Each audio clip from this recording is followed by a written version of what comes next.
The following program is rated TV MAL. It contains strong language and is intended only for mature audiences.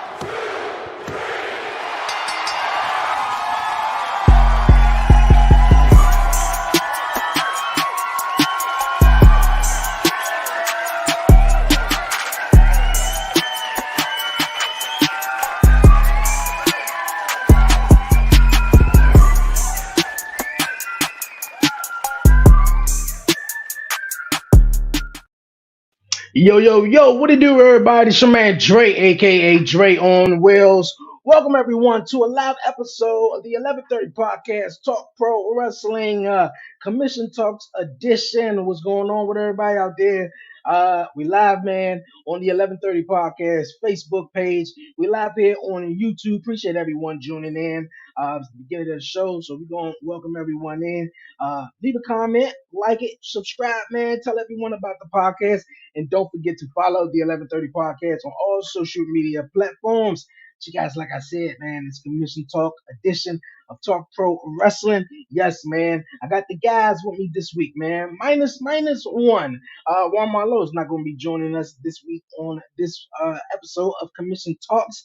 Hope my guy Juan Marlowe, prayers go out to him, and hopefully we see him on next week's episode. But we do have another guy, man, who's on Commission Talks, my buddy, host of the Wrestling Asylum, Eric the Joker. Oh man, he's joining us right now here on the podcast as Ladies and well. gentlemen, it's Wednesday. Do not adjust your TV sets. They called for a laughing man. You got one. Dre, it's good to see you again. Shout out to our homeboy, our third. Warren, I don't know what's going on. I hope you're okay, man. Thoughts and prayers are with you.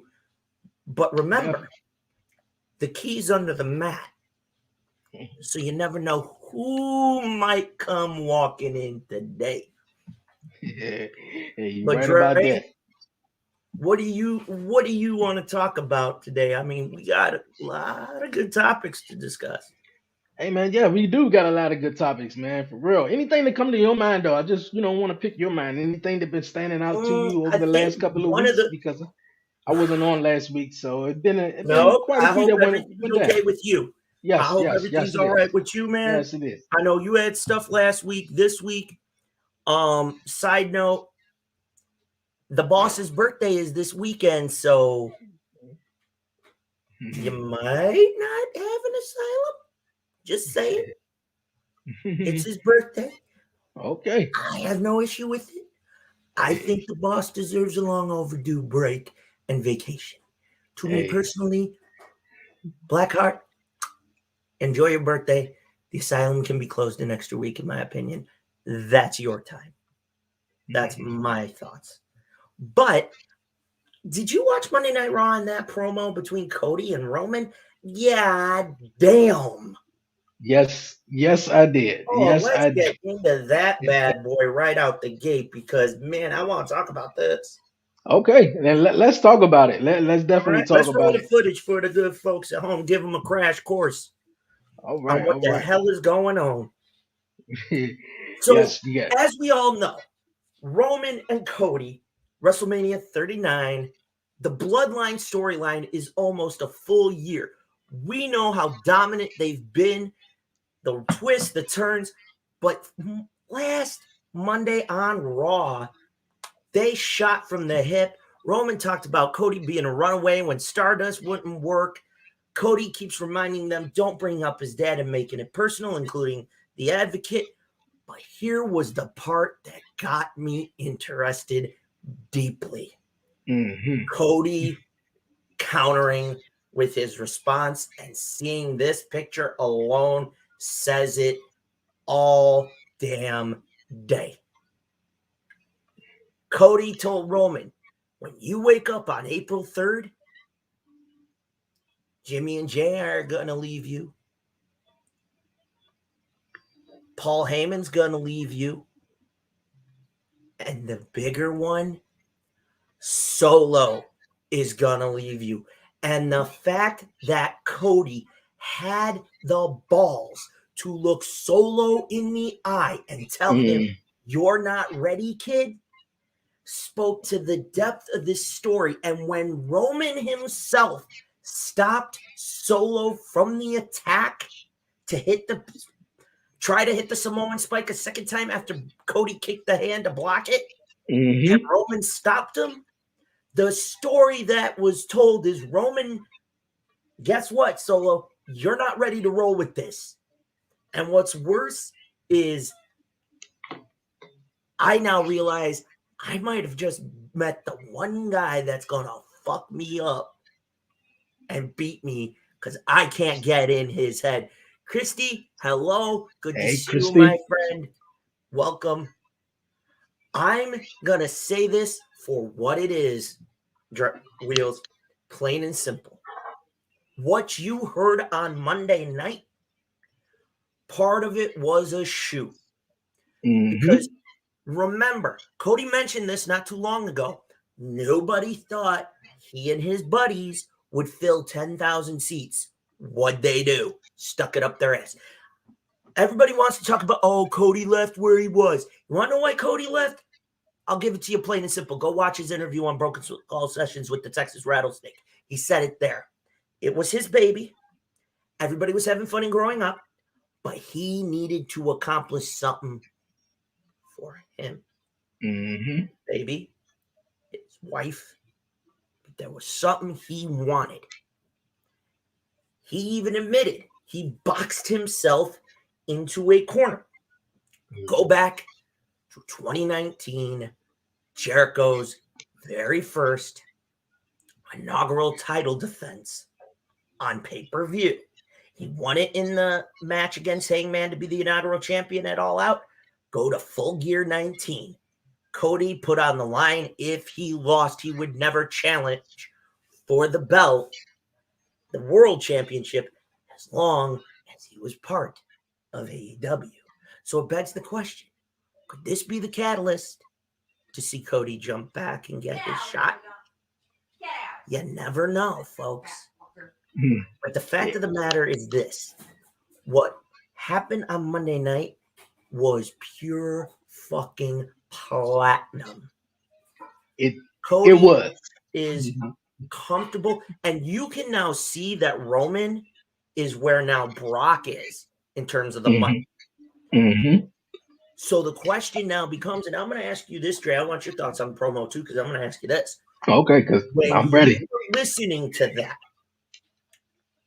what stood out in the promo and what in the promo made you go, guess what? I cannot miss this. This is happening. Night 2. How did they continue to sell this story? Because the bloodline is almost a full year. Yeah. The story between Roman and Cody Rhodes is definitely getting good. Obviously, we don't want to see, we talked about it on Commission Talk, we don't want to see them touch each other until WrestleMania. And I think the words that they are having when they had the last promo in DC, the one on Monday Night Raw, the words are cutting, a little bit more deeper than any action or stuff that could be going in the ring prior to WrestleMania. Where Roman Reigns said, "Hey, have you won any of these titles? And I'm gonna teach you what Dusty didn't teach you." And now for Monday Night Raw from Cody, drilling in Roman Reigns. But the part that really stuck out to me was the part at the end of the promo, near the end of the promo, where he said, "Your tribe is gonna come crumbling down." And Jey Uso and the Usos and everyone is definitely going to leave you, specifically Jey Uso. I was watching this podcast. I can't remember what it was. I saw it on, I believe, TikTok or Facebook. And WWE got the entire Bloodline storyline out right now on their YouTube channel. It's about 2 hours, a little less than 2 hours though, and it takes you all the way back from when Roman Reigns came back at SummerSlam, spared Bray Wyatt. Yeah, 2020. The week later, he won the Universal Championship at Payback, and how everything started to trickle, down with that, or sort of build up the bloodline, where you had Jey Uso was the only Uso who was available because Jimmy was out with a knee, and the psychological mind games begin there, even where Jey Uso, and to this day, right now, he's still kind of like, and to me, where I didn't finish watching it, but to me, it seems though Jay is still, doing this bloodline thing, just so, just so I believe he won't take his brother in and do the same thing with his brother, and also with Solo Sokoa, because when Paulie said, "Hey, you guys, man, food is on the bus. Roman Reigns is giving you the night off, but Solo, you got to stay." And you see the way Jay looked was like, and I think Jay expected Roman also to say a little bit more than what he did in the backstage promo, just saying what he said. But I feel like, I don't know, but the Cody Rhodes Roman Reigns storyline is definitely getting good. Uh, I think I'm gonna still stick with my opinion to see who's win at WrestleMania though, because it's back and forth right now. But I'm loving it. But I think it's all the way in Cody Rhodes' favor right now, especially what he said, like I mentioned at the end of Monday Night Raw, and even the expression that was put on Roman Reigns' face. I think it was earlier that night. I think it was earlier that night or the week prior. Yeah, I think it was the week prior. On SmackDown, whatever. I'm just getting all my days mixed up with uh, Sammy and Jey Uso had the promo, and Sammy told Jay, like, you just mad at me because I hit Roman Reigns with the chair first. You mad at me. And the way Jay face expression was like, damn, like, he's right. And we're going to give it to Jey Uso. Like, the dude can go out there and tell a story with his emotions, his face expressions, and everything. And from what Cody said to Roman at the end of the show, the same face expression is like, what's going on? Like, Roman is afraid to lose Jay. He told him, I love him again. I went back to catch up on the story, but he was like, I love you, Jay. I don't necessarily, I can't point out one thing specifically. What's the obsession, at least what Roman Reigns has with Jay, or, Jay has with Roman. But I'm digging the story. I think I know, and I'll kind of give my take on it. Let's go back to the Thunderdome. Okay. I agree with you, Christy. By the way, share this, spread the word, spread the love, baby. All right. Let's go back to the Thunderdome. Remember when Jay challenged Roman?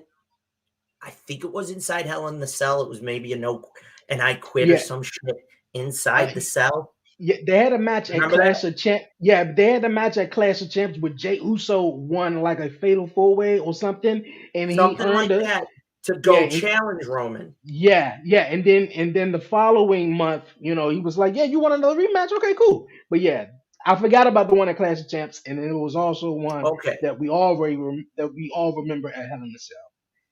So here's what I think. All right. I think what happened is, if you go back in time to that, all right, remember what happened during the one match? Jimmy came running. Jay's already down. Roman locked Jimmy in the submission, and Jay said, I quit to let him go. Mm-hmm. Remember, as Roman was celebrating, go back and watch that footage. He's holding Jay's hand, and he's got that fucking, I'm going to get you somehow, somewhere down the line. Right now, I'm going to play my hand. I'm going to play good soldier and get in line. But when I get my shot, I'm sticking it up your ass. Here's what I think. Let's go now, fast forward to the Royal Rumble. And I know this will segue into our next topic in a minute. The chair shot heard around the world, okay? Correct. Christy's right. The bloodline only happened because Jey had to save Jimmy. She makes a valid point. I agree with that. So let's fast forward to the Rumble this year. Chair shot heard around the world. Remember what happened when Jimmy said, "That's my brother. What do you..."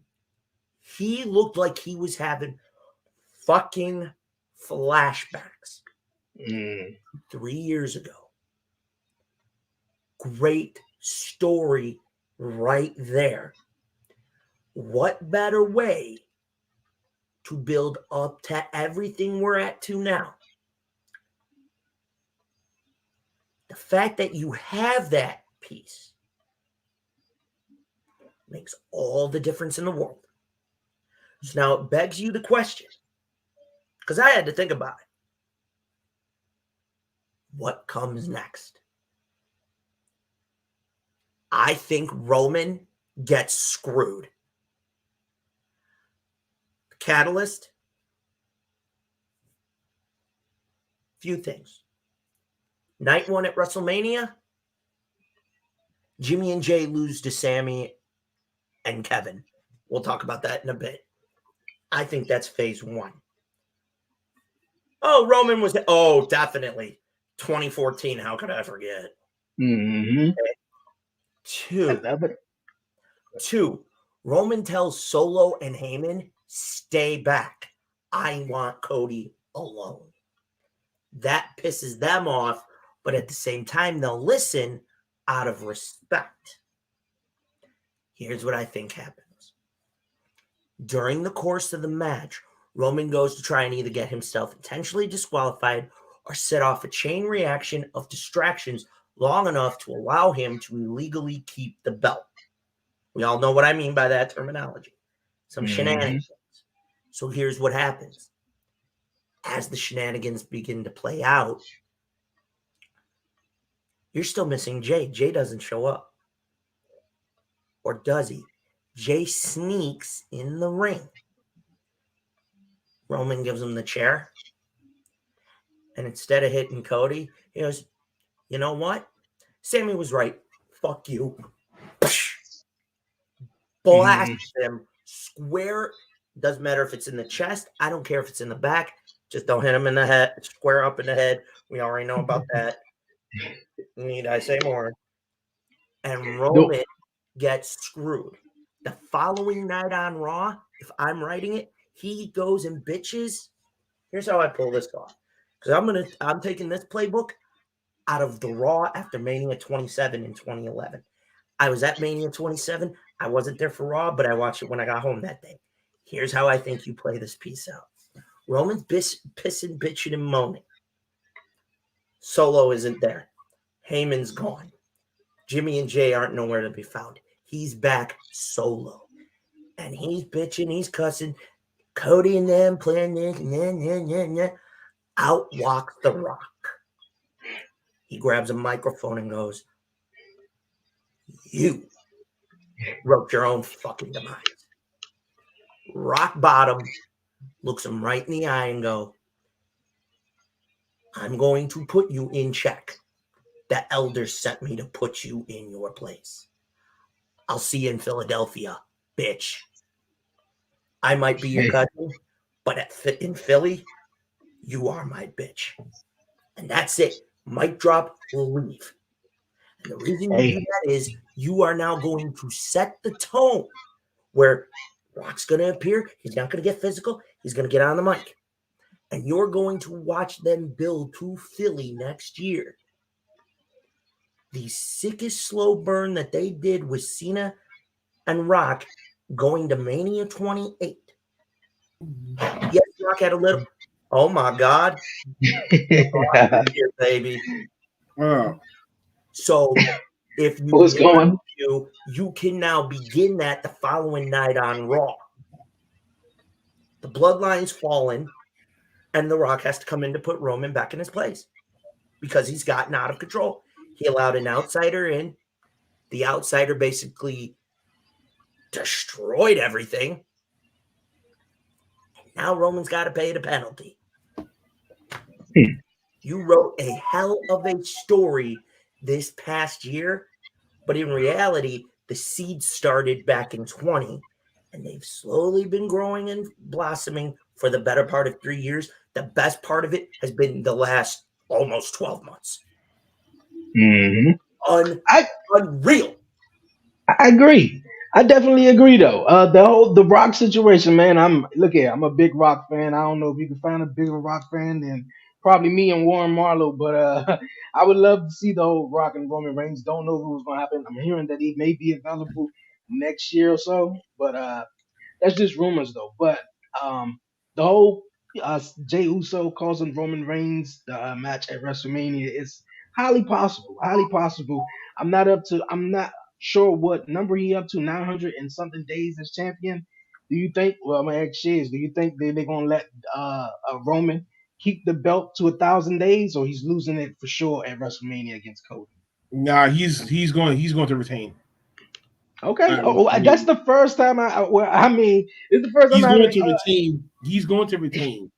We don't know sources that's been talking and saying he's going to go on vacation afterwards.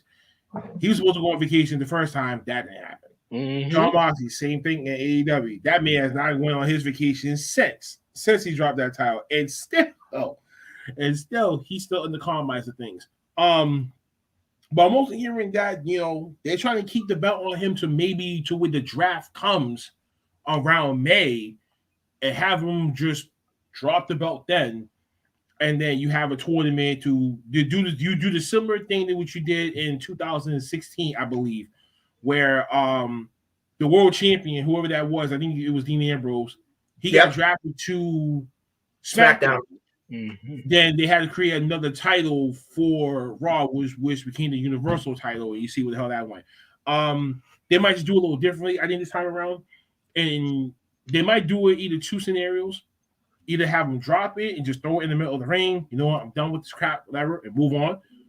Or he could potentially lose it in a triple threat match where he doesn't have to get pinned, but he can still take the loss.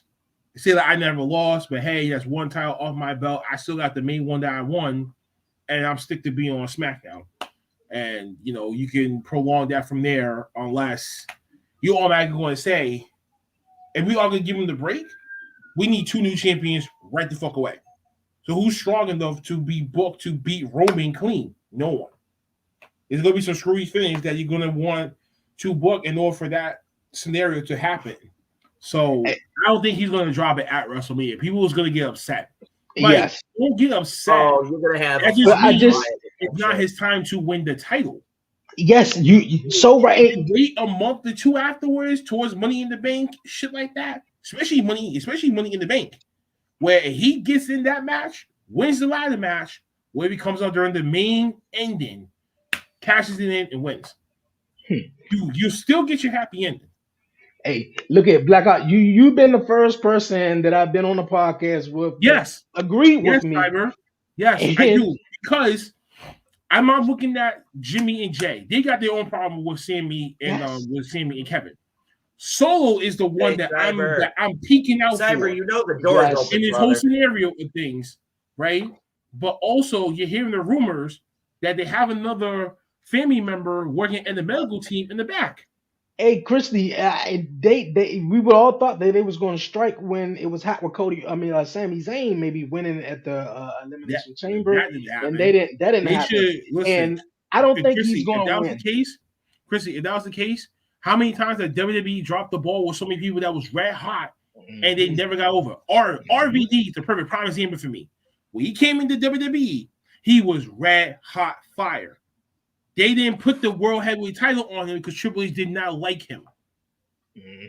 Or the company itself, Vince McMahon just didn't like the style and shit like that and like whatever. That's the reason why that man never got in the world title. So many other people, even what was his face? Monty Brown, that used to be in WWE, ECW, and TNA. He was primed to be. I remember him. I remember him. Right time before that, but they were just racist behind the scenes, and they was not going to give that man that title. This time around, and the thing is not but this time around for Chrissy's sake, it's not about if he's hot, like red hot right now. It's about How can we prolong it to where it's rightfully the time for him to take it off of Roman clean? Mm-hmm. You do not want to say Cody got to win dirty in order for him to win. Yeah. To my mind, I don't know. So okay. Well, I agree. For WrestleMania, there's another way around it, but and Paul Heyman being the biggest thing what if he does the unthinkable that match too? I agree. I agree with Blackheart. I agree with Black. I've been saying it for weeks. I just don't think that they are going to drop the ball with Roman Reigns pushing 1,000 days as champion and everything that's surrounding that right there. And like I said, Blackheart said that he's supposed to take a break, but he didn't. I don't know what's supposed to happen though. But Cody Rhodes, his story it's going to finish, but it's not going to finish at WrestleMania though. And I've been saying it for a long time. I just don't feel like he's going to win, though. It's going to be some shenanigans and where he may win at SummerSlam, Money in the Bank, possibly. But, yeah. Mm-hmm. And that's what I'm thinking, too. That's what I'm thinking. Backlash, Money in the Bank, or one of those other ones right before, or King and Queen in the Ring. Who knows? Who knows how that incentive could play out? If you win King and Queen of the Ring, you get a title shot. Oh, who could win that to face up against champion later on at SummerSlam? So you got other ways to get him there. Look at this. So you got other ways to get him there and shit like that. So it ain't no big deal. Whenever it comes back at WrestleMania and makes Cody lose to Roman, that's stupid. Why would Brady got anything to do with Cody? If anything, Jay White would have to come into the mix, screw over Cody because of the whole Bullet Club story. That would if he would have came in during that pretenses, Roman could win easily. Do it using a heel finish. Boom, we're done. And Cody can still be over there doing him. But the main reason why Cody came back to WWE was to be a world champion. You're not going to bring him back, sign for 3 to 4 years, and then you're not going to give him his fulfillment. That's the opposite. Right. So Cody's eventually going to win it, just not at WrestleMania time. Randy, I could potentially see him coming back along with Riddle because they were a tag team. Yeah, Riddle and Randy have been a piece of your sense. Yeah, they could possibly come back and sort of finish the story. The story that they was, I guess, supposed to be. That was with the Usos though. But if the Usos dropped the titles to Sammy and Kevin, what's their mission going to be about afterwards? It would just be another grudge match. Yeah, you're right. Another thing to be seen that 2 people came back. We seen Kevin Owens and Sami Zayn reunite, and they're going to take on Jey Uso and Jimmy Usos for the tag team titles. Did anybody kind of like feel for Sami Zayn at the beginning of SmackDown where he was kind of like pleading his case and saying, "Man, I love you," and da da da da. And thinking that Kevin Owens was going to turn around, which he actually did at the end of the night. And but for me, for somehow I see what they're doing here. They're going to team up, try to take down the bloodline. But I don't know. For some reason, I wouldn't trust Kevin Owens all like that, man. I mean, my debut, you stabbed me in the back though, just for fun though. I mean, I wasn't too enthusiastic about it, but when it came to go home moment of the show, that's why I said that's something that we should have seen at the Royal Rumble, but we didn't get it. We didn't get it then. We didn't get it at Elimination Chamber. We got it. We had to wait 3 weeks. The week and 2 days prior to your WrestleMania event, anyway. So you had to pull the trigger somehow, some way, and get it done fast. So they ended up doing it anyway. It was just mistimed to me, but finally they get to fucking do this crap, and then we got to get the tag team match that we all knew was going to be booked and happening for WrestleMania Night 1. So, is it time for new champions? I mean, you want to break the whole habit and curse, fine, then go nuts with it. But I still feel like Usos can still maintain them joints. They can have a series of trilogy matches leading on towards SummerSlam if you pace it right. Go nuts with it.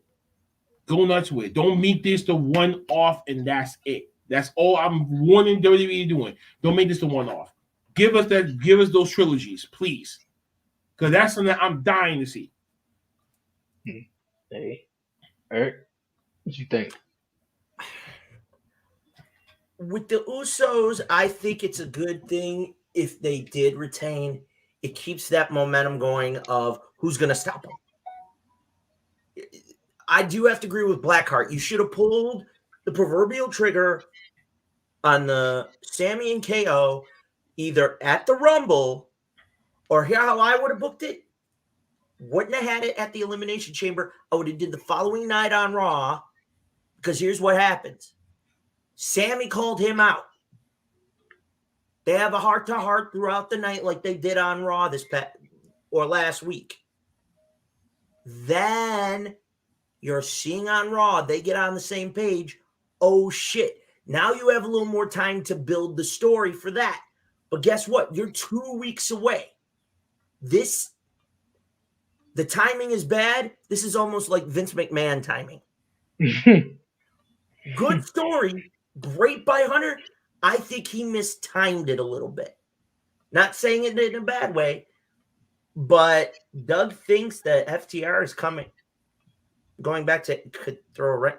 I'm not sure ATR going back to AEW. Well, their contract is up in the next few weeks, and they're already hinting that they're going to resign to stay there. Don't know how long the lengthy term of that contract could be. It could be 2 years. It could be 3 years. You know how Tony Khan likes to play these things, try to wrap you up for a long period of time so you will go to the other competition and do the same non-compete clause as WWE does with their talent. So AEW is technically the same playbook as WWE, but could FTW throw a wrench in the tag team division somehow? Obviously, but they dropped the ball with that too. They dropped the ball with that when Vince was around, and Vince tried to change the whole character the fuck up. So even they're out. It only feel once in one company when Vince was around. They disappeared. They go to other promotions. They do their thing. Then they end up at AEW. Now they got the fuck over at AEW in New Japan. Okay, now they're doing foreign and domesticated television.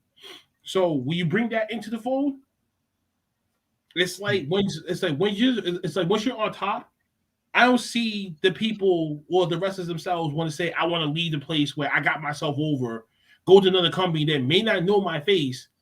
And you know how WWE fans and y'all stands do it. Y'all in that one tube, and this is the WWE universe. Ain't it outside of it? You guys don't even know shit about. So I'm afraid if they come back to WWE, they wouldn't get the pop that they rightfully fucking deserve. They wouldn't get the attention that they rightfully fucking deserve. They would just be lost in the mist. Because look what Triple H has got. But barely doing anything with them. How many other people had Triple H brought back and had not done shit with? I mean, look what they just had to do. Look what they did with Gargano. He's back at NXT. I just think Gargano is just not getting over. Racing fucking wall on NXT. I just don't. You shitting me? I just don't think Gargano is just getting over on the main roster. It's just everything he did while NXT. Everyone knows Gargano is just from NXT. Now he's having a matchup with Grayson Waller, like you just mentioned, at Stand and Deliver. Though it's just like even where Gargano made his debut on Raw, he was kind of like doing the whole thing with the Miz. So he haven't had any substantial, creativeness, going on for his matches or anything. On the main roster. So I see Johnny Gargano as just a guy who, just I want to see what he could do more. But the most he really done was, do everything, sort of done everything in NXT. Like to Dre's point, I think it's somewhat the momentum that you have the moment when you get to the main roster. If that momentum fades quick within like 4 weeks, you're going to be forgotten. But if you're rat hot fire like Cody is and shit like that, you're going to be just fine. I just think Gargano's star is not bigger than Cody's star. That's the difference. And another person that they're not using really well is also, when Triple H brought back, is the Hit Row. We all know that the Hit Row was, B-Fab and and I don't know what the hell he's doing with Adonis and the big guy, and also Swerve Scott. So he's not here, but it's just, yeah, he's in AEW. So it's just and like he's Hit doing his Row is thing. just not, and it's not hitting at all. So you know, Swerve's doing his thing. I'm having fun seeing what he does. I mean, Dexter Lewis is another person that's in question right now who brought to the main roster and haven't done shit with. You know, you could have had him and Bray Wyatt go at it, and that would have been phenomenal. But that's an understatement. Keep him with Gargano. Cyber made a comment. And then that's not really helping Dexter out either. I mean, look at Candice LeRae. Now you got her pairing up with Nikki fucking Cross. Like, oh man. Like, oh man. Yes, Cyber. I'm sorry, but I had to drop my microphone. The Acclaim over Hit Row all fucking day, period. Yeah, sorry. The Acclaim. Sorry. I don't know why you really get upset with me about that little speech, but hey. But no, I mean, the point is, Roman and Cody will be epic, just like the match between Hogan and Rock at WrestleMania. The fans would be yelling their ears. Oh, that's possible. Okay. Because they haven't locked up yet. The one thing that they have been doing tremendously well is Roman and Cody have not touched. I said that. Okay, Cyber, he injured his ankle late last year. AJ's going to be back, I think, sometime later in the spring or the summer. I don't know where he's supposed to come back probably the night after rest. Could be the summer or the at least needed 6 to 8 months. Okay. And when did he injure it though? Didn't he injure it? It was at a house show event, if I remember right. Yeah, he injured during a house show event. 6 to 8 months won't be nowhere till SummerSlam time. At least. And he injured it. What was it? Back in what? I just October, November? No, I said January. It was like the top of the year when he injured. Oh yeah, it was before the Rumble because they had just started the Rumble. It was way after Survivor Series. Yeah, it was way after Survivor Series. That was when that's when they was bringing Mia in and shit like that for the Rhea Ripley problem, and then blah blah blah. That didn't work. You know how those shit goes. Yeah, but my thing is at this point, there are just some that he has brought back, and it's like they're flopping. Bobby Roode had to have major neck surgery, so they said he would be out a full year. He'll probably be back maybe by SummerSlam. It sounded like it was a really bad neck injury. I think it was a house show or it was something lingering, if I remember correctly, one of the two. But I can tell you, Bobby Roode will be back. When, it hasn't been said yet, but that's my prediction. I think around SummerSlam. And Bobby Roode does get over. Don't get me wrong. I think what it is Hunter is still having to figure out how do I clean off my old man, my father-in-law's stench off of some of the talent he took. Because look what happened. I'll give you a great example. Go back to when Hunter was running NXT in the early days of it. Look at the Ascension. They were fucking monsters. You tried to make them Legion of Doom 5.0, and they looked like shit. They looked like Legion of Doom when they first came to fucking NXT. Exactly. Yeah, they sure did. You made it worse. They made it worse. Hunter at least could figure out a way to get them to wrestle, and they could wrestle. Well, okay, here's another one. Here's another one. This? Hold up. He knows how to enhance the old style of a gimmick and be acceptable in the modern day era. Hence why the Ascension got over in NXT. But the moment when they came up to the main roster, that's when it got deflated. And looking at the whole tag team division at that time period, there wasn't really that many tag teams even back in 2016 either. And then look what happened when he brought up Akeem and Razor. Oh, God. They dropped the ball with that AOD. They dropped the ball with that one, too. They had fucking platinum with those two. And you mean to tell me you didn't want Paul Ellering that was helping get them fucking over on the road because he's 65? Fuck you. The old man was going to go out there, and you want to tell him no? A man that managed the greatest of all time. hawk an animal.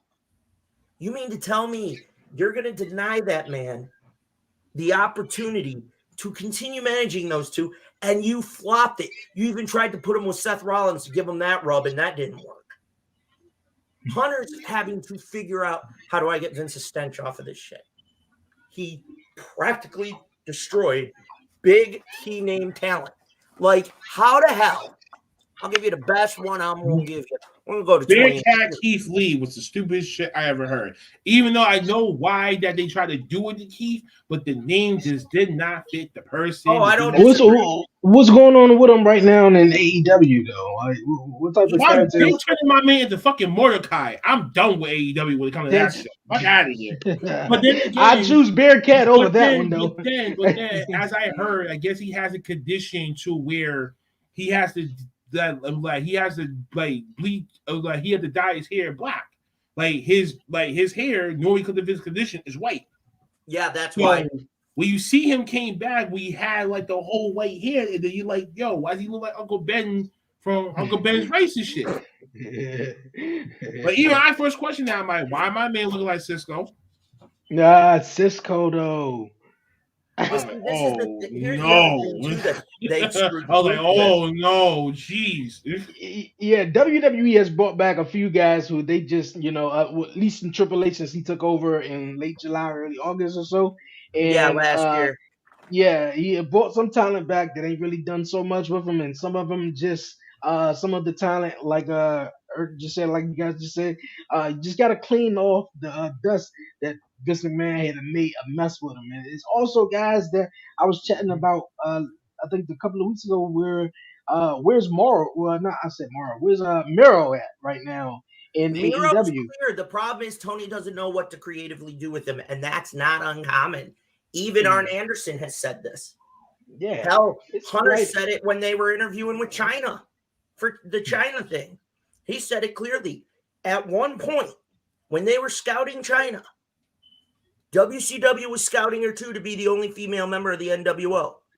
Vince was so fucking skeptical with her because he felt the fans wouldn't believe that a woman could beat the shit out of a dude.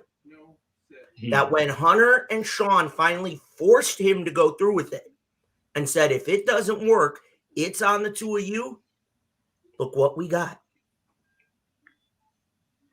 So for me, Miro will be back. It's where can we put the story? Because he still has unfinished business with the House of Black. Where could we fit him in? Yeah. Doug has a valid point. We now have Ring of Honor. I think Ring of Honor is going to do some stuff that could boost.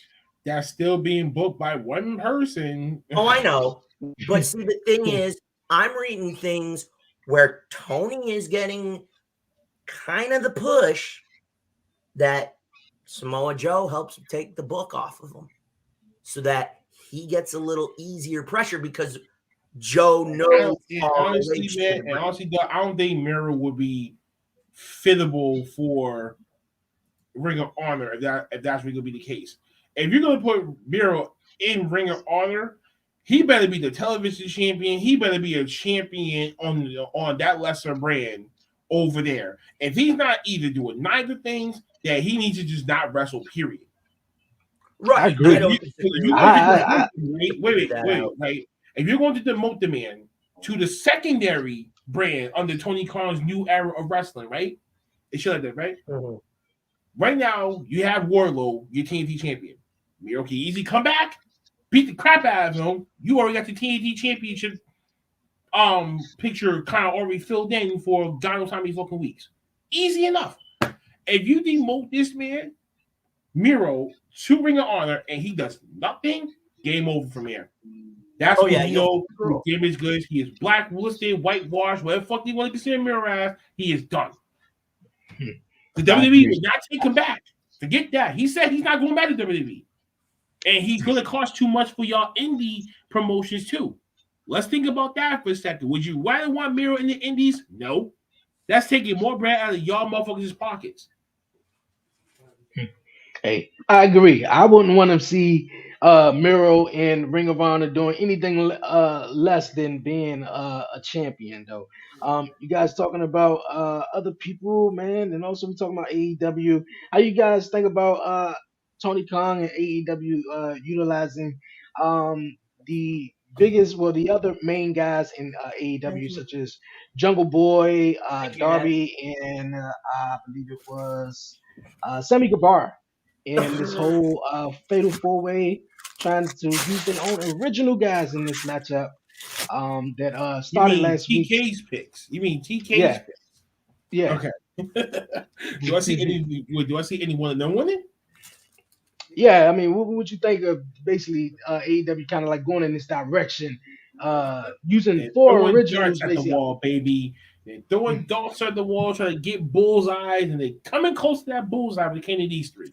I don't know. Because I don't know what the hell's going on with Sammy nowadays. Anyway, I don't know if he's turning. I don't know if he's turning into a face, and he's eventually leaving the JAS, or might get kicked out. Who knows about that whole situation? People didn't like him when he was a heel. People don't like him when he's a heel or a face. So what do you do with that? To come into fruition of things. Jungle Boy, Jack Perry, Jungle Man, Jungle Young Man, whatever the fuck they want to consider her as. Jungle Young Man. I seriously feel like he's still not ready. I seriously feel like he is still not ready. I don't disagree with you on that. I just feel like he's not ready. I think TK is either missing a step with him, or certain people like diehard fans like us is not believing in him. Yeah, and the reason why I asked that, I was ready to go after MJF, not a fucking chance. You are tripping. You must have been smoking some good shit over there, and whatever you smoking, pass me some. I will never be an AEW World Heavyweight Champion ever. Not as long as TK's running the goddamn fucking show, there will never be a black World Heavyweight Champion on AEW television. I don't give a fuck what you may think. Just because that man is holding TNT title does not mean his run with the TNT title is going to be very lucrative and very prominent for him to advance to the next level. I'm sorry. So you mean something that he should be on the same par as Moxley, Omega, Hangman, Cody? Not a chance. Yeah. The reason why I asked that question is company though, Powerhouse, he would need to get that heavy title quick. But because of AEW and how the fuck that they're running things, I don't see that happening. I don't need it. The main reason why is because you've seen a lot of AEW. You see MJF versus Punk, MJF versus Daniel Bryan, or Moxley versus who, even though he's a WWE star as well. But now that we've seen a couple of AEW originals kind of like step up to MJF, it was something different. It was something fresh, in my opinion. And I think the only one for real that all of them got a legitimate, chance, an opportunity. No, Tate's too busy making an OnlyFans for him. What are you talking about? They're still making money over there, Christy. So a lot of these female wrestlers nowadays, I see y'all out there making y'all little OnlyFans. I peep that shit. Here's my opinion. Money talks. Money talks. Mm-hmm. My opinion is this. All right. If anybody, who's talking and they're not even on camera, man? Who's speaking from the spiritual world? That would be me. Gotta play a little language. So here's my opinion on all this. All right. I agree. It was very refreshing to see the four pillars standing in the ring. No, KB. Adam Cole should have won that title from Hangman Adam fucking Page at Revolution. The year before that. Fuck you. That was the same pay-per-view that I lost to Sean C to for our championship, and it all came out of that one fucking match. Thank you. Now, to see Sammy, Darby, and Jungle Boy step up, great. I like it.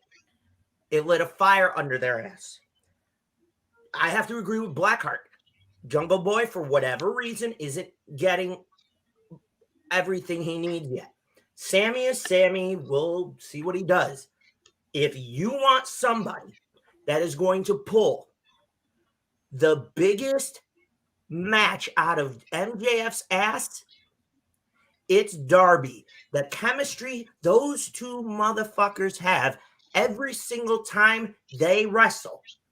It is never the same story that's told. It's fresh. It's brand new.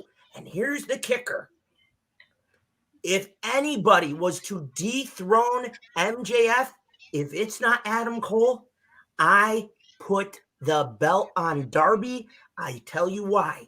When his music goes off, you have the place go batshit nuts for him. So if I'm not saying he has to quote unquote be the face, but if you want to give this kid a shot, he proved it when he faced Jericho, episode 3 of Dynamite. He went toe to toe. He got his ass beat, but he was standing afterward and he proved he could go. He held the TNT championship for a while. He proved he could handle it. He's held the gold to where you know he's capable. Now you have MJF in the perfect spot. I mean, Darby pull it out of him. Okay. And can MJF pull it out of Darby? Now, do you see why I want to tell you why Darby is not going to be champion? Sting's going to screw him over. Oh, I could see that coming. I could see Sting doing that. Sting's not ready. Really? I mean, turns back into that heel Sting from WCW or TNA, whichever one that you want to clarify him as. And that would give Darby the super duper baby face push. Because who the fuck really want to see Sting turn into a heel? Nobody. But if you give the crowd something to be like, you know what, I can see this happening, and then you put this whole 4 pillars, 4 corners, or fail 4-way match together, I'm like, ugh. Sting, I love you, boy, but there's a couple of vignettes that he did. He kind of gave us like a little seed, like there could be some dissension there. And that could be a program for Darby going up against Sting, cinematic match. Or you have an actual match in the middle of the ring. I go nuts over that.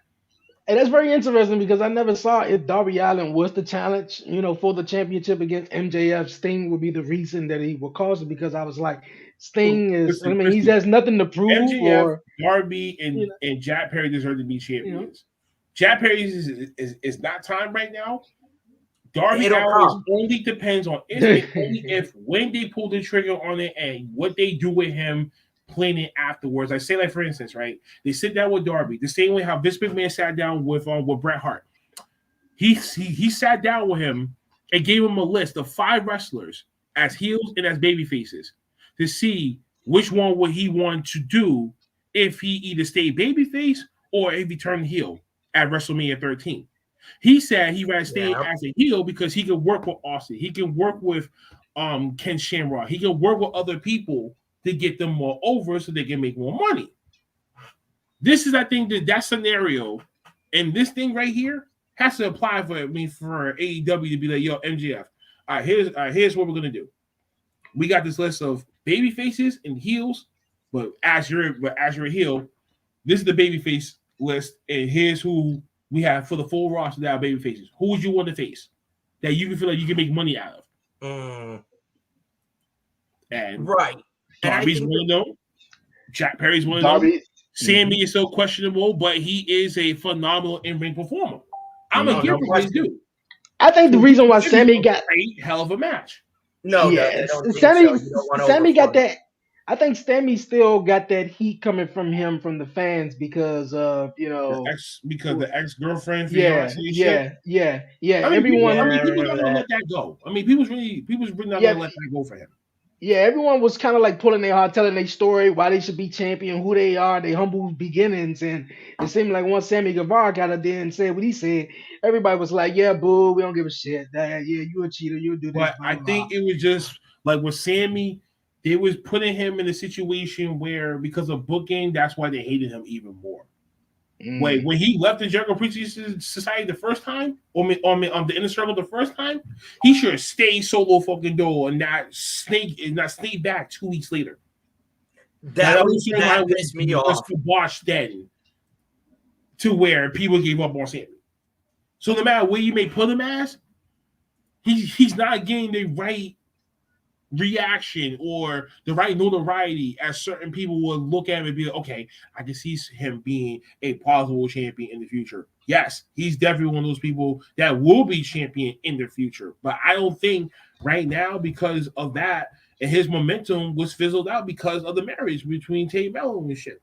So Sammy is just dealing with a double-edged sword moment, good and bad, but he's getting hurt either way.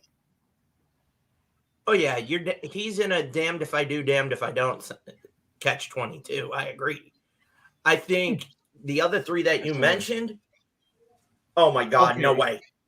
All right, KB, I'm not trying to sound like Tyler right now, but I could see this happening if the Young Bucks was nowhere to be found by that time period, which means that they were ready off of television or they're taking a break and Kenny was on his own.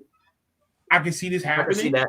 After MJF goes through the 4 pillars, here he went through Moxley, anyone else that you try to throw at him, Hangman Adam Page. Would you go through some of the top stars and Omega is left to be uncertain? Okay, fine, go with it. But Adam Cole needs to be somewhere in this. I'd rather see a triple threat match than this. Or I'd rather see Omega versus Adam Cole for a number 1 contender shot to face MJF. Ooh, that would be unique. I just don't want to see like a 3-way because if so, that means you're gonna get 2 wins and 1 pin. Yeah. So you say in the promo, well, I beat the both of y'all. Yeah, and you only have to pin 1 person. Yeah, and that's one thing that we don't need. I think I like the scenario, don't get me wrong, but the way you just booked it makes total sense because now you have something unique. You have a match that we haven't seen in quite some time. Kenny and Adam. Oh, God, I don't even know. I don't know what this whole idea with the ladies and the whole Outcast shit, the female version of the NWO. Nah, I don't think so. I don't think so. Speaking of ladies, though, someone made their debut on AEW. Yes, please. Last week, she was in Impact Wrestling. Now she's in AEW, and I forgot what she went by. NXT because it was real short reign. She was Frankie Monet in NXT. Frankie Monet, and she was known as Taya Valkyrie. Tyler Valkyrie. And if you, I'm saying her name the opposite. You would have to go back to Lucha Underground. When she came in with John and all them, and then they had the infamous proposal, and then Matanza Cueto came in and screwed that whole wedding up. I agree with Christy. I mean, Jay been champion for a little bit too long now, and I think it's time for someone new to become champion. I mean, I want to see an evolution, an involvement with her. And I know the thing of it is, Dre, you have to understand the original plan was for it to be Chris Statlander. Then Chris Statlander hurts her other knee. She's out. For all we know, they could be saving it where she issues an open challenge and double or nothing. I don't care. Jay should have been dropped in the Statlander at that double or nothing pay-per-view that they had that one-on-one matchup. And I sat here. I said, come on. Oh, I would remember that vividly. You were pissed. I really sat there during the history for it. My bro, you had the opportunity of a fucking lifetime. Jay can win the title back and become a 2-time champion later. Why do you need to create the first title reign to be one of those like long existing ones? I mean, I understand, especially if it is your first title reign, then you're supposed to get that lengthy run, and rightfully so. But I was just thinking in the back of my mind, I'm like, yo, this is Statlander's time. She been in since day fucking one. And I was like, there ain't no one possible enough to win that title more and clean than her. But when she just took the L, I was just like, oh shit. I mean, they're gonna wait. The other second time around, they're gonna wait for the rematch. She wins it there. Then it's 1-1, and then they're gonna have that third match later on at some point, maybe for the AEW Women's World Championship. I think you might. And that will be something that people will have to wait and be invested for years to come. But I think what the other option would be, if you're not going to put it on that belt on Statlander, have Statlander be the one to dethrone Jamie Hayter. Hey, Jamie wasn't a day oneer. it's gonna be someone else dethrowing Jamie. I think it might be Britt. Britt might actually turn her back on her, and then it's gonna I be could see that. Yeah. That, or I could see Jamie turning on. Is that enough that you already have Saraya, Ruby, and Tony as the new female NWO right now? We'll see what the fuck is really gonna go, or the Click, or the Pad, whatever fuck that they did in TNA back then and shit like that. Is similar to this shit right here. I don't know ex-WWE female wrestlers that's going to come into the company and they're automatically going to just go right into that storyline. Damn, that's already being typecast. That's foul. Mm-hmm. Yeah, we don't want that. Is either Jamie is going to have to hold up for a little bit more longer, or someone's going to take it off her eventually. Now this graphic that I'm seeing, I know Tyler's jerking his dick somewhere because of this match. Hey Tyler, Tyler, put down the lotion. Because this match was postponed many times for the past 2 years, and now they finally get to do it here at AEW Dynamite. Yeah, and mostly due to the pandemic. A lot of people's gonna be tuning into this match, and I encourage people, you do not want to miss this match. I seen highlights of El Hijo del Vikingo. Oh, yeah, he is nasty.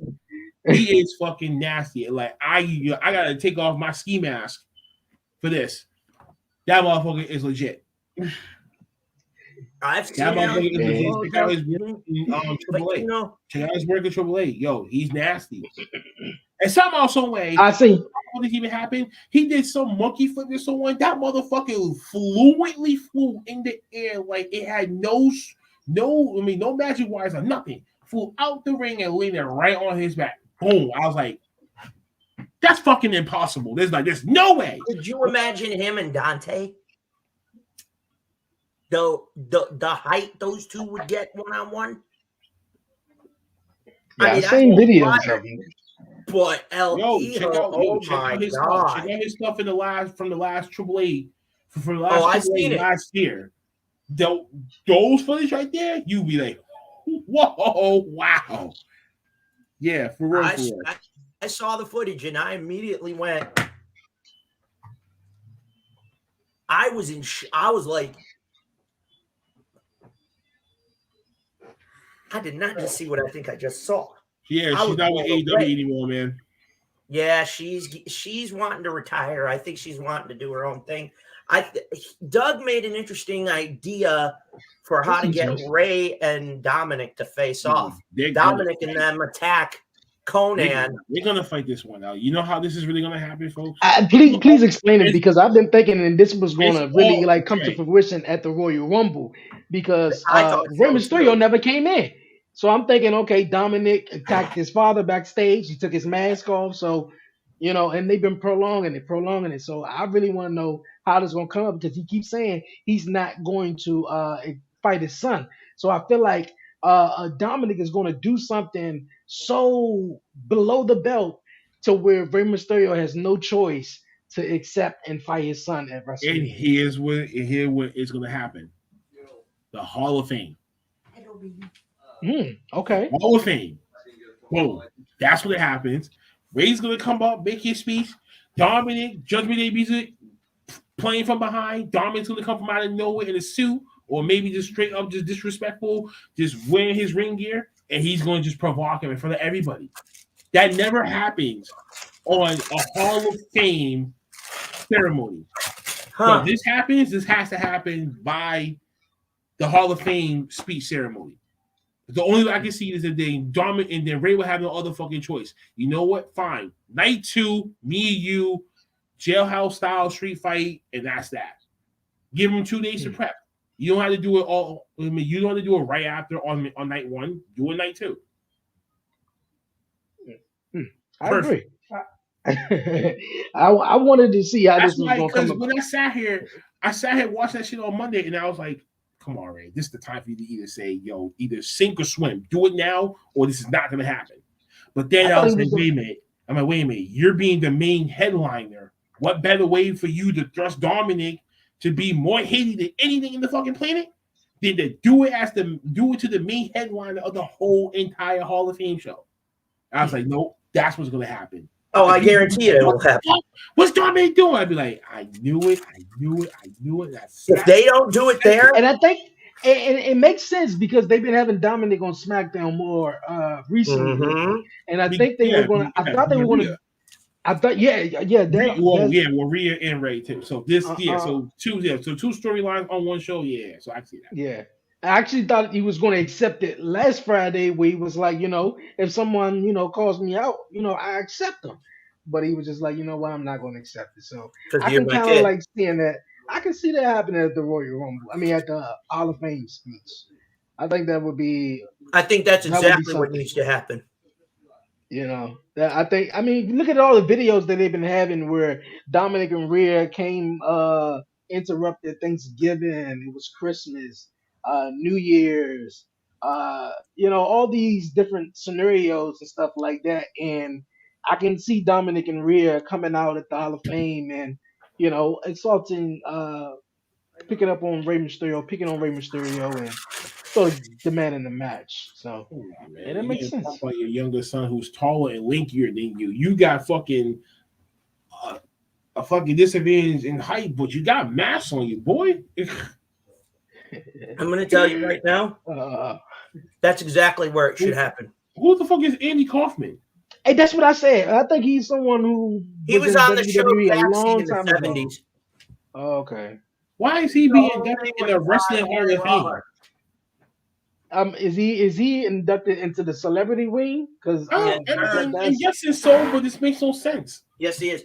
The reason why they're running low on fucking ideas and nominees and shit. The reason why they're putting him in the celebrity wing is because Andy Kaufman and Lawler had that infamous where Lawler broke Andy's neck and shit. This was when they were helping promote the show Taxi in the 70s. I looked it up. I was just like, And side note, you're not getting Batista in the Hall of Fame this year. I knew that was coming the minute they announced Ray out the gate. I went, they want Ray as the headliner. I'm okay with that. I'm okay with that. Ray's long overdue. He's on the list of active competitors that were inducted into the Hall of Fame. Hey, Rey Mysterio could possibly ready to put his mask on the line. No, I don't think so. Hell no. Because if you're gonna do this whole jailbird freestyle shit, he could just do it during the match and just rip it off. Yeah, and then Ray's gonna have no choice but to reveal his face again after all these years. Right. Okay. You're right. Hey, it's a rumor matchup that may go down. Possibly. It's been circling around. LA Knight versus Stone Cold Steve Austin. What you guys think about this matchup right there? And if Stone Cold possibly accepts the match to take on LA Knight at WrestleMania. My man Stone Cold versus who? LA Knight? Yeah. LA Knight. Versus what? I'm a fan. Yeah, that would be 50-50 crapshoot. In terms of the audience. You see, if it happens? Yeah, if it happens. If it happens. It's probably going to be a quick match. I don't know. It's probably going to be like 5 minutes, maybe 7 tops. But I feel like it's going to kind of like start. I just don't want to see my man come back and all of a sudden it's like, you can't do the 15, 20-minute match anymore, Stone Cold. Like, you can't do that anymore unless you really got to like brawl it out for real outside for like a good 7 to 8 minutes and back into the ring, and then you do the rest in like 6 minutes time. That's the only way that I can see them escaping with this. In my opinion, I feel like they'll do it like they did Kevin Owens last week. It's going to come out where LA Knight was like, LA Knight comes out at WrestleMania while the Megastar don't have a matchup, and Stone Cold come out there. They have a promo battle. What? Yeah. I challenge you a match. Look, you accepted KO match last year. Yeah, what? Yeah, what? Yeah. Oh, that's so weird. And they had like a little 5 to 10 minute match. So, that shit would be tight, yo. Timberlake can produce that shit, yo. That shit would be tight. Book me. Hey, that would be nice. That really would be. Okay, Yeah, we what? Yeah, what? Yeah. we're gonna move on to our sort of final topic or video that I'm gonna play. I just want to let everyone know, if everyone who's watching this want to watch this on the replay, this video will not be in it though because of copyright claims though. But for everyone who's watching on Facebook, enjoy, leave a comment, and tell me what you think about this right here. All right. Mighty Morphin Power Rangers once and for all. Now, seeing you guys' faces, I guess you guys are shocked, man. I want to Blackheart's say even shout out. like the hell. I Wait, want to Did say I shout just out to see? Warren wait. Marlowe. He actually notified me of this, so I went on YouTube immediately and I looked it up, and I was dumbfounded what I saw. And No. growing up, I was the biggest Power Rangers fan of them all. Rest in peace to Tommy. We all know he passed away last year, so gotta get you guys' thoughts, man. I'm shocked. I'm shocked that they brought Rocky back. They got Adam playing as a command in chief and shit like that. I think I saw her on the screen. It's like, wait, what? It's like you brought almost everyone back, but damn it, you couldn't bring my Jason back. Yeah. Y'all Well, still you know why they like can't get him. Like, damn, bro, like, you really going to try to do this whole thing? Do it. But I guess maybe there was maybe some issue with contracts and shit like that. That's why they probably didn't get the guy. But yeah, and I did Rita though. I was more shocked about that. I was like, oh yeah, because the original Trinity's dead, obviously. So can't we bring it back? So how do you prolong that in the movie? You say, yo, you kill her off. Like she actually like did the unthinkable. Like, oh damn, that's when it hit me hard. I was like, wow. Okay, I'm actually go and get this Netflix subscription. And I'll probably Yo, I thought this was amazing because it resembles the TV show. We all seen Mighty Morphin Power Rangers the movie and multiple ones after that, but this is kind of like this idea when step Tommy based. was alive? Yes, I know. I know, right? It would I have know. been dope. That's why I was like, damn. Now I'm sad even more because I thought about Tommy. I was like, fuck. And it hasn't been that long since we lost the guy. Yeah. So it's just like, damn, y'all could have done this thing like during that, like you could have like, yeah. But I mean, it was good. It was good. Yeah, that's gonna bring back a whole lot of nostalgia and childhood memories right there. Because some of you may know, actually the original one is actually on Netflix that I check out from time to time, which is completely awesome though. But this is going to be kind of cool, and now there was a little Easter egg in there for fans who may not know the Bandora Protocol. Power Rangers was actually created off the Japanese Super Sentai show, and the first season of Power Rangers, when it was being done in Japan, Rita was known as Queen Bandora. So for hardcore fans like Blackheart, like myself, I was like, oh, we're paying hard tribute here. Hard tribute, but yeah, you couldn't bring back Jason and Tommy on time. Still pissed off about that. I don't give a shit. Well, Tommy would have been. Tommy would have had to commit a resurrection. But it's cool. Jason, it's cool that he brought back Rocky. It's cool that he brought back wait a minute, did he brought back? I mean, they bring back Kimberly though, right? I mean, it was the other one, the other Pink Ranger. They brought Kat back. I think Kimberly couldn't do it. She was. I know that. David Yost said that they tried to get Kimberly, but she had another commitment she could not get out of.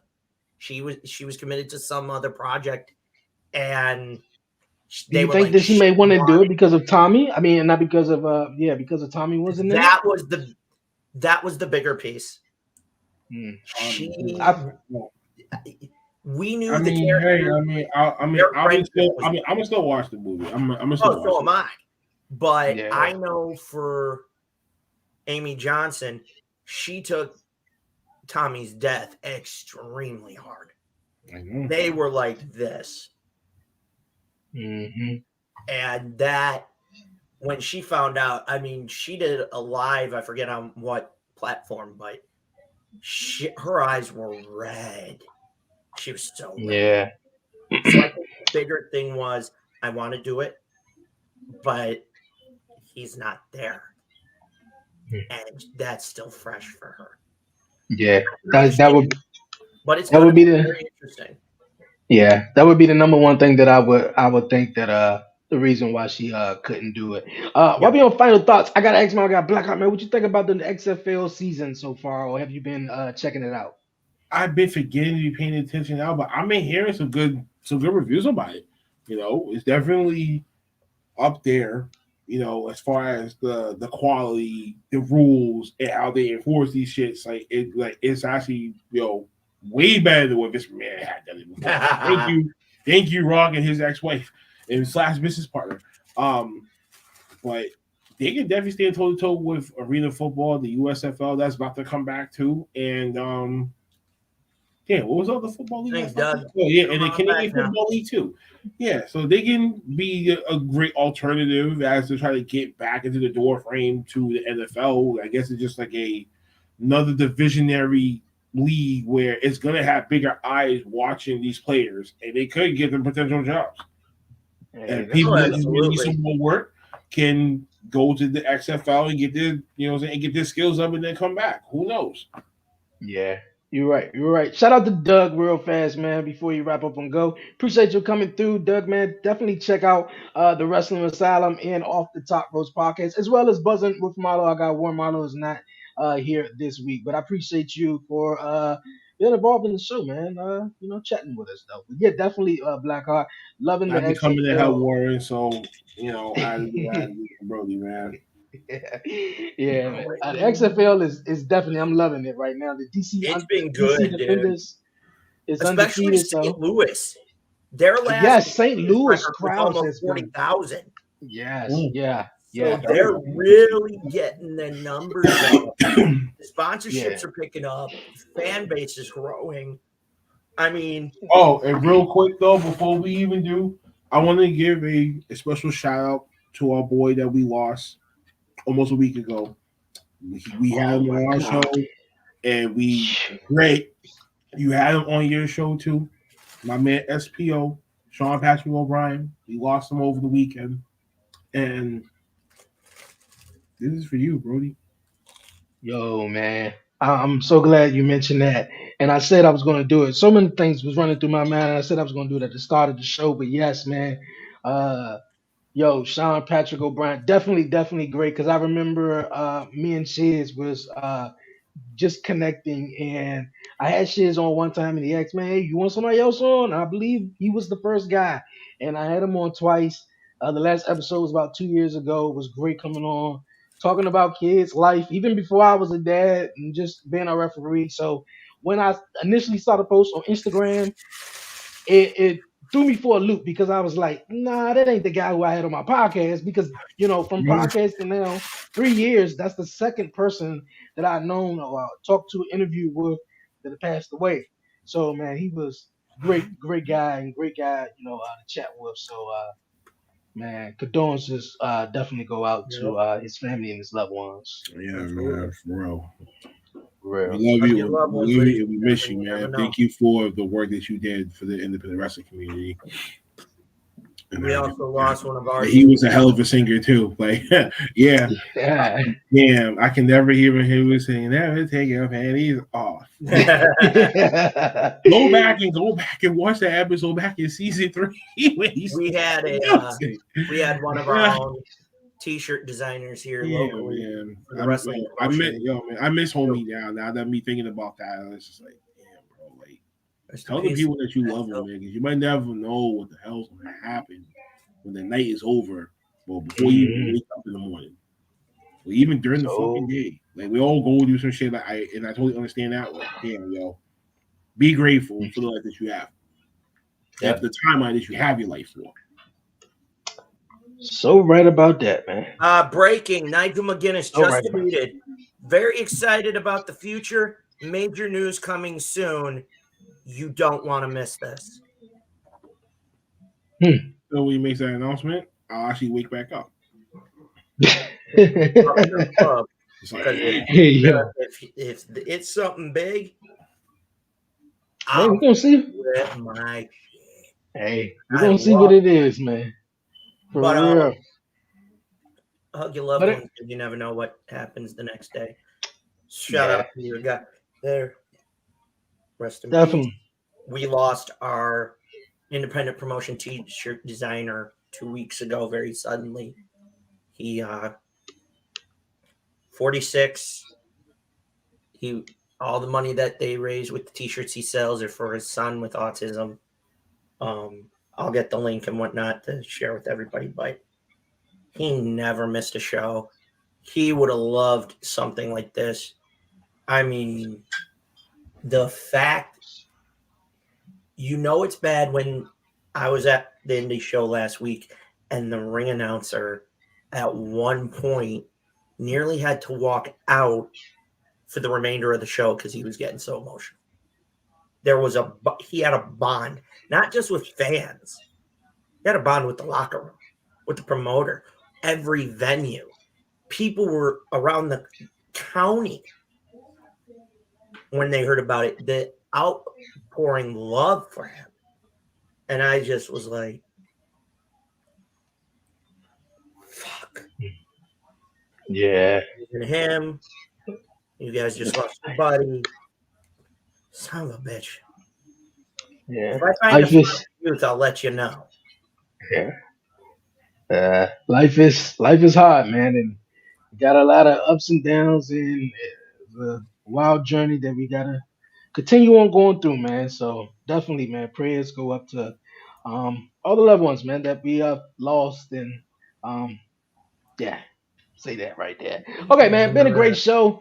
Final thoughts, man. We're gonna wrap it up here. We're gonna hit around, man, and anybody got something they wanna tell everyone about or share? Final thoughts, whoever wanna go first. I was maybe I should try to be strong this week.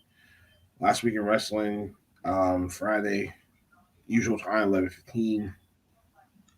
I guess my birthday is on Saturday, so I heard what Eric said earlier. I'm not gonna do that. You're still gonna do that, but no. What? It's your birthday. Hey, listen. Enjoy that shit. The only way I'm going to enjoy it is if I keep my ass busy and not sit here by my fucking self. So I'll be all right.